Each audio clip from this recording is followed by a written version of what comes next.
Look at the sheer scale of the Yoido Full Gospel Church. In the 20th century, institutions like this fueled a global expansion of the faith. But today, a new demographic is emerging, the Canaan Saints, millions of modern believers who have begun quietly walking out of these doors.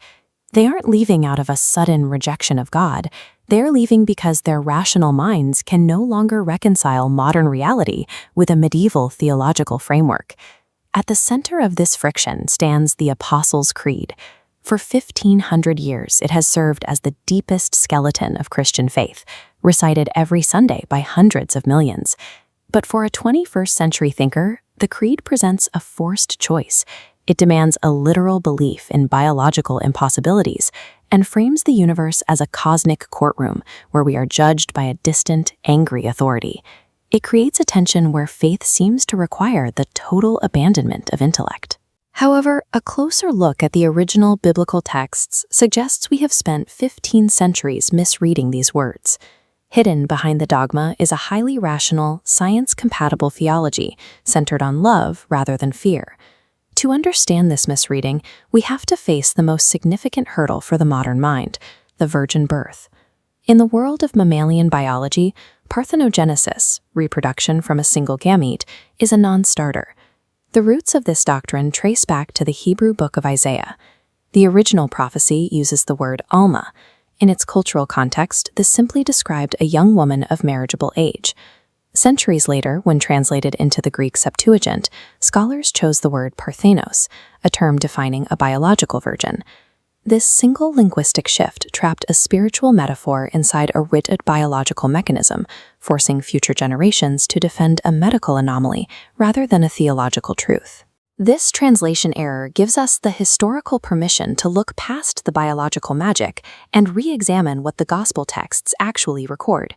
If we look closely at the Gospel of Luke, the narrative provides a surprisingly specific chronological timeline following the angelic annunciation. Immediately after the visit, Mary embarks on a grueling 140-kilometer journey through mountainous terrain, traveling from Nazareth down to the Judean hill country. She arrives at the home of the priest Zechariah and stays for exactly 3 months. Luke reinforces the human context of this visit by comparing Mary to her relative, Elizabeth. Elizabeth is described as conceiving naturally through her husband, yet her child is also explicitly filled with the Holy Spirit. By placing Mary in a natural household for that specific 3-month window, Luke provides the exact time and space required for a natural, rational conception. He isn't describing a miracle occurring in a void. He is anchoring the event in a recognizable human reality. The conception by the Spirit becomes something much deeper than a chromosome anomaly. It describes a human vessel so devoid of ego that the divine presence could perfectly overshadow a natural, physical life. This human origin story aligns perfectly with how Jesus consistently identified himself throughout the Gospels. Across the Gospel records, Jesus refers to himself as the Son of Man 81 times, literally, Son of a Human. While later medieval dogma worked to distance Jesus from humanity, he used this title to emphasize living out divine potential inherent in the human domain. Early church politics eventually prioritized the virgin birth dogma to fit the Greek translations, effectively burying the more grounded timeline Luke provided. Embracing these human origins doesn't destroy the divinity of Christ. Instead, it demonstrates that the divine can be perfectly realized within the physical world without violating the laws of the universe. Recovering the text's physical honesty causes the old theology of fear to fall away. It requires an update to our spiritual operating system. We can apply this same lens to the resurrection. Modern physics tells us that energy is never destroyed, it only changes form. Drawing on that vocabulary, we can understand the resurrection as an ontological phase transition, a migration from a physical form into a higher dimension of space-time. The cross also shifts away from being a legal blood payment to an angry judge. In this millennial framework, it represents the ultimate choice of white pain, suffering willingly for the sake of love, fulfilling the human journey.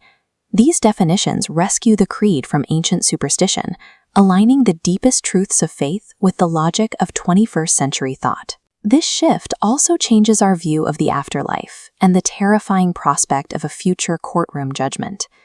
Eden theology describes heaven as a present, active state of resonance with God's love field, a kingdom realized here and now, rather than a destination reached only after death. Judgment, in this light, acts as a total disclosure of truth. It is the moment where the light of love reveals our reality exactly as it is, rather than a punitive sentencing to a fiery hell. The modern believer does not have to choose between their intellect and their faith. By returning to the honest roots of the text, we can move away from a spirituality rooted in fear and embrace a life governed by the law of love.